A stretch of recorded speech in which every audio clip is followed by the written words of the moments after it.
Assalamualaikum warahmatullahi wabarakatuh. Izin memperkenalkan diri, nama saya Maisha Andriani, NPM 212102670, Prodi Hukum Tata Negara semester 4 kelas C. Baiklah, di sini saya akan menjelaskan objek dan kegunaan filsafat hukum Islam. Hukum Islam itu mengacu pada pandangan hukum yang bersifat teologis. Artinya, hukum Islam itu diciptakan karena ia mempunyai tujuan. Tujuan dari adanya hukum Islam adalah terciptanya kedamaian di dunia dan kebahagiaan di akhirat. Jadi, hukum Islam itu bukan bertujuan meraih kebahagiaan yang fana dan pendek di dunia semata, tetapi juga mengarah kebahagiaan yang kekal di akhirat kelak. Inilah yang membedakan antara hukum manusia yang menghendaki kedamaian yang di dunia saja. Tujuan hukum Islam tersebut merupakan manifestasi dari sifat Rahman dan Rahim, Maha Pengasih lagi Maha Penyayang, Allah kepada semua makhluknya. Rahmat lil alamin adalah inti syariah atau hukum Islam. Keberadaan syariah tersebut dapat menegakkan perdamaian yang di muka bumi dengan pengaturan masyarakat yang memberikan keadilan kepada semua orang. Nah, dalam upaya penegakan itu semua, harus siap menghadapi kejadian-kejadian baru yang timbul karena perkembangan masyarakat dan perubahan suasana. Oleh karena itu, pengkajian filsafat hukum Islam mutlak diperlukan. Keberadaan filsafat hukum Islam akan menegakkan hukum Islam dan memberikan jawaban terhadap tantangan zaman yang merupakan hukum terbaik sepanjang masa bagi semesta alam.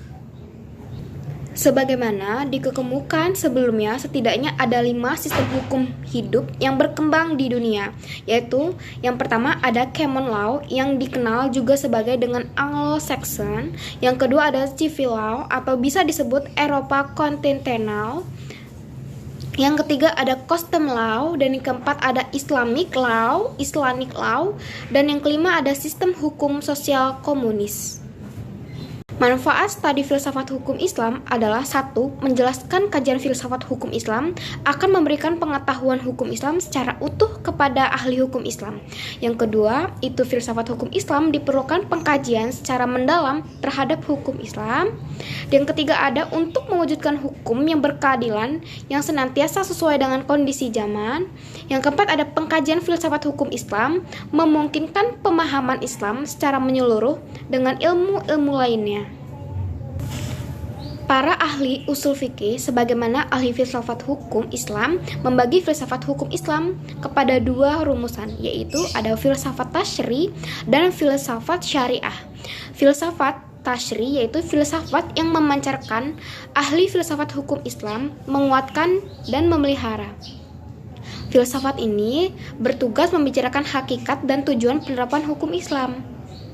Filsafat tasri terbagi kepada yang satu, itu ada dasar hukum Islam, yang kedua ada prinsip-prinsip hukum Islam, yang ketiga ada pokok-pokok hukum Islam atau sumber-sumber hukum Islam, dan yang keempat ada tujuan-tujuan hukum Islam, yang kelima ada kaidah-kaidah hukum Islam.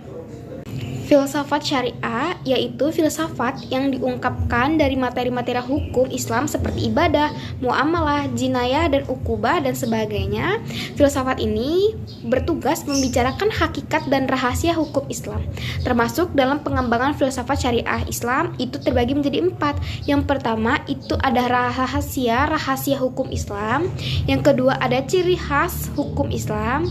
Yang ketiga ada keutamaan hukum Islam. Yang keempat ada karakteristik hukum Islam.